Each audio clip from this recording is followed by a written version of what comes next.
আমি বিয়া করেছি, বউ এনেছি। বিয়ের আগে বউয়ের সাথে প্রেমও করেছি, তাই তো সুন্দর একখান শালি আমি ফিরে পেয়েছি। আমি বিয়ে করেছি, প্রেমও করেছি, তাই তো সুন্দর একটা শালি পেয়েছি। কি গো, ঈদের 2 দিন চলে গেল, আমার বাপের বাড়ি নিয়ে যাবো কতদিন? তাছাড়া আমার গ্রামের অনেক ভাই ব্রাদার আত্মীয় স্বজন কত পাড়া প্রতিবেশী সবাই বাড়িতে যাচ্ছে এখন ঈদের মধ্যে। আমাকে যদি এখন না নিয়ে যাও তো কখন নিয়ে যাবা? সবার সাথে না সুন্দর করে কথাবার্তা কমো, আমি সেই সুযোগটাও পাবো না। কখন নিয়ে যাবা? ওই শালি, তোর কি আর কোনো কথা নেই? খালি বাপের বাড়ি করিস। তাছাড়া 1 লাখ টাকা গরু কিনে নিয়ে এসে কুরবানি দিলাম, সেই কুরবানির গোস্ত তো আসি। তোর বাপের বাড়ি যাও, গোস্ত খাবো, আমার বাড়িতে গোস্ত খাবো। গোস্ত যদি আমার বাড়িতে না থাকলো না, তাহলে না এক কথা করলো না যে বাপের বাড়ি যাবো। তোর বাপের বাড়ি যাওয়ার দরকার নাই, আমার বাড়িতে গোস্তর অভাব নাই। তুই এই জায়গাতেই থাকবো, তোর বাপের বাড়িতে এখন যাওয়া যাবে না। কলি হলো বাপের বাড়িতে এখন যাবো না? খালি কি গোস্ত খাওয়ার জন্য মানুষ বাপের বাড়ি যায়? তাছাড়া আমার বাপ মাও কতদিন ধরে দেখি না। এদিকে আমার ছোট বোনটা অনেকদিন ধরে আসছে, তার সাথে কতদিন ধরে আমার দেখা হয় না। আর আমি এই জায়গাতে আসি অনেকদিন ধরে। আমি এগুলো মানি না, আমি এখনই বাপের বাড়ি যাবো। তুই যা তো দেখি কেমনে তোর বাপের বাড়ি যাস। জানোই তো, তুমি আমার ঠেকাবের বাবা।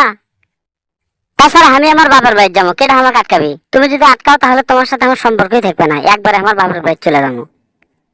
যা, তাহলে একবারই চলে যা। আর কোনোদিন আমার বাড়ির পাশে মেলাতে আসবি না, একবারে চলে যা।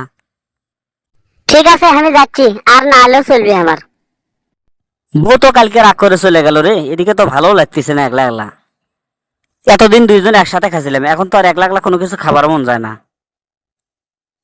না, বাড়ির দিকে যাই। এদিকে তো খিদেও লেগে গেছে, না খাই আর কতক্ষণ থাকবো। তাছাড়া বাড়ির যা কোনো কিছু খাই, না হলে শরীর খারাপ হবে।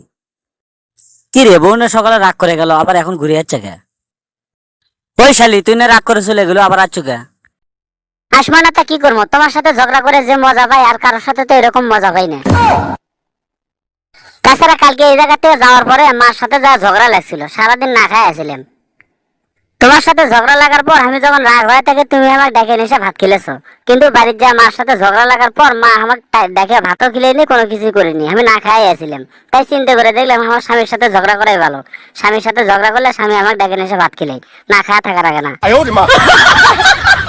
সেই জন্যই তো চিন্তা ভাবনা করে তোমার কাছে চলে এলাম। ওই শালি, তাহলে এখন বুঝতে পারছো স্বামী কি জিনিস? যদি বুঝে থাকিস তাহলে আমার সাথে আর ভবিষ্যতে কোনোদিন ঝগড়াঝাটি করিস না, ভালো মতো সংসার কর। হ্যালো বন্ধুরা, আজকের মতো এখানেই শেষ করছি। ভিডিওটি ভালো লাগলে লাইক কমেন্ট করতে ভুলবেন না। আর এরকম আরো মজার মজার ভিডিও পেতে আমাদের উত্তরবঙ্গের আড্ডা চ্যানেলটি সাবস্ক্রাইব করে এবং পাশে থাকা বেল বাটনটি চেপে রাখুন। ভালো থাকুন, সুস্থ থাকুন, আবার দেখা হবে পরবর্তী ভিডিও।